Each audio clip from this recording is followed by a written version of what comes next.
देवर के जाने के बाद मजार के नीचे पहाड़ी पर सुगरा अपनी जवानी की प्यास बुझाती और लौटकर मजार से दूर जाकर बैठ जाती। ससुराल में रहकर हाफिज से अपनी जवानी लुटाती सुगरा की इस हरकत से कोई वाकिफ नहीं था। कहानी शुरू करने से पहले हमारे चैनल कहानियाँ 7.4 को प्लीज़ सब्सक्राइब एंड लाइक अवश्य करें ताकि हमें मोटिवेशन मिलता रहे, ताकि आप लोगों के लिए नया नया कहानी लाता रहूं। आइए कहानी शुरू करते हैं। वह पेट से थी, कोख में किसका बच्चा पल बढ़ रहा था, ससुराल वाले समझ नहीं पा रहे थे। सब अंदर ही अंदर परेशान हो रहे थे।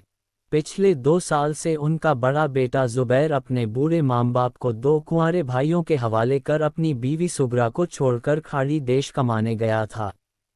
शर्त के मुताबिक उसे लगातार 2 साल नौकरी करनी थी, इसलिए घर आने का सवाल ही नहीं उठता। इसी बीच जुबैर की बीवी सुगरा कभी मायके तो कभी ससुराल में रहकर समय काट रही थी। 2 साल बाद उसके शौहर का भारत आना जाना होता रहेगा, यही बात सोचकर वह खुश थी। सुगरा जब भी मायके आती तो हर जुमेरात शहर के मजार जाती। उस मजार का नाम दूर दूर तक था। कई बार तो वह वहां अकेली आती जाती थी। एक शहर से दूसरे शहर में ब्याही गई सुगरा ज्यादा पढ़ी लिखी नहीं थी। उसने शहर के एक मदरसे में तालीम पाई थी।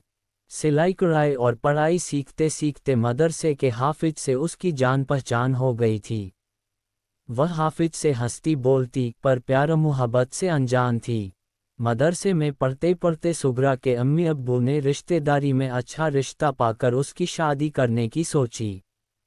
सुनो जी, रिश्तेदारी में शादी करने से आपस में बुराई होती है। हालांकि वह हमारी खाला का बेटा है, रोजगार की तलाश में है, जल्द लग नौकरी जाएगी, पर सुगरा की मां ने कहा था। पर क्या? सुगरा के अब्बू ने पूछा था। कल को कोई मनमुटाव हो गया या लड़के को लड़की पसंद न आई तो? सुगरा की अम्मी बोली थीं।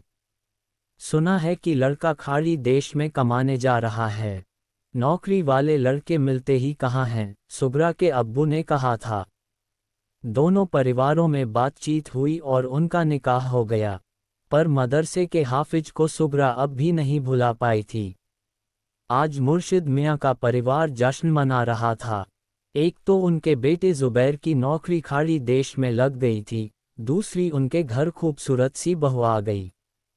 सुगरा, तुम जन्नत की परी जैसी हो, तुम्हारे आने से हमारा घर नूर से जगमगा गया, कहकर जुबैर ने सुगरा को अपने सीने से लगा लिया था। उन दोनों के बीच मोहब्बत की खुशियों ने डेरा जमा लिया था। पूरा परिवार खुश था। 1 महीने का समय कब बीत गया पता ही नहीं चला। जुबैर खाड़ी देश जाने की तैयारी करने लगा। सुगरा को उदासी ने घेर लिया था। उसके दिल से आह निकलती कि काश जुबैर उसे छोड़कर न जाता। सिर्फ 2 साल की ही तो बात है, कहकर जुबैर सुगरा को आंसू और प्यार के बीच झूलता छोड़कर नौकरी करने खाड़ी देश चला गया था। सुगरा की मायूसी देख उसकी सास ने अपने शौहर से कहा था, इन दिनों सुगरा घर से बाहर नहीं निकलती है। बाबा के मजार पर हाजिरी देने के लिए उसे देवर रमजान के साथ भेज दिया करें, ताकि उसका मन बहला रहे। वे हंसे और बोले, जुबैर के गम में परेशान हो रही होगी, भेज दिया करो, जमाना बदल रहा है। आजकल के बच्चे घर में कैद होकर नहीं रहना चाहते। अपनी बात रखते हुए सुगरा के ससुर मुर्शिद मियाँ ने इजाज़त दे दी थी। सुगरा मजार आने लगी थी। उसकी खुशी के लिए देवर रमजान उससे हंसता बोलता मजाक करता था, ताकि वह जुबैर की याद भुला सके। जुबैर को गए 2 महीने हो गए थे, लेकिन सास ससुर की खुली छूट के बाद भी सुगरा की जिंदगी में कोई खास बदलाव नहीं आया था। इसी बीच सुगरा के अब्बू आए और उसे कुछ दिनों के लिए घर ले गए। सुगरा ने अम्मी से आगे पढ़ने की बात कही, ताकि उसका मन लगा रहे और वह तालीम भी हासिल कर सके। मायके में सुगरा के मामा के लड़के को तालीम देने के लिए बुलाया गया। अब सुगरा घर पर ही पढ़ने लगी थी। एक दिन मजार पर हाफिज ने सुगरा की खूबसूरती की तारीफ क्या कर दी। उसके दिल में हाफिज के लिए मोहब्बत पैदा हो गई। शादीशुदा सुगरा जवानी का सुख भोग चुकी थी। वह खुद पर काबू नहीं रख पाए और हाफिज की तरफ झुकने लगी। कल मजार पर मिलते हैं, आजमाने के तौर पर हाफिज ने कहा था। शाम 7 बजे। ये सुनकर सुगरा शर्मा गई। ठीक है, सुगरा ने कहा था। ठीक 7 बजे सुगरा मजार पर पहुंच गई। दुआ मांगने के बाद वह हाफिज के साथ गलियारे में बैठकर बातें करने लगी। हाफिज ने सुगरा को बताया कि मजार पर दुआ मांगने से दिल को सुकून मिलता है, मनचाही मुराद मिलती है। अब वे दोनों रोजाना शाम को मजार पर मिलने लगे थे। उनके बीच के फासले कम होने लगे थे। तकरीबन 4 महीने का समय बीत गया। एक दिन ससुराल से देवर आया और सुगरा की मां को अपनी अम्मी की तबीयत खराब होने की बात कहकर सुगरा को अपने साथ ले गया। ससुराल में सुगरा जुबैर की याद में डूबी रहने के बजाय हाफिज की दीवानी हो गई थी। वह उससे मिलने को बेकरार रहने लगी थी। धीरे धीरे सुगरा की सांस ठीक हो गईं। सुगरा अब शहर के मजार पर जाकर हाफिज से मिलने की दुआ मांगती थी। समय की चाल फिर बदली। मैं कॉलेज में एक पीरियड में हाजिरी लगाकर आता हूँ, तब तक तुम मजार पर रुकना, कहकर सुगरा को छोड़ उसका देवर कॉलेज चला गया। इसी बीच सुगरा ने फ़ोन पर हाफिज को मजार पर बुलाया। उनकी मुलाकात दोबारा शुरू हो गई। देवर के जाने के बाद मजार के नीचे पहाड़ी पर सुगरा अपनी जवानी की प्यास बुझाती और लौटकर मजार से दूर जाकर बैठ जाती।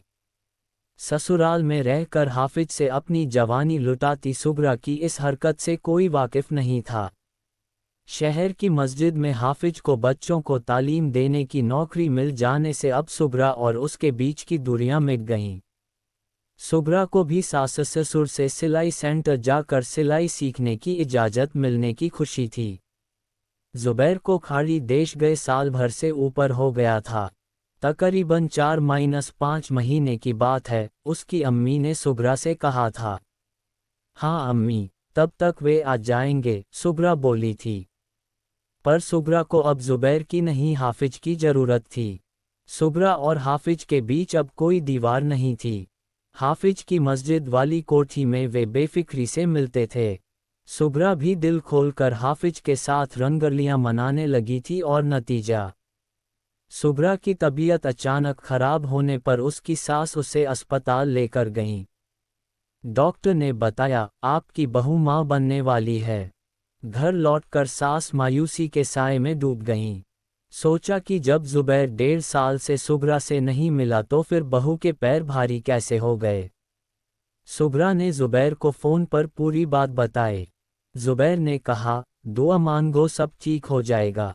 जुबैर समझ गया था कि मामला क्या है, पर वह ये भी जानता था कि हल्ला मचाने पर वही बदनाम होगा। उसे अभी कई साल खाड़ी देश में काम करना था। एक बच्चा उसके नाम से रहेगा तो उसे ही अब्बा कहेगा न।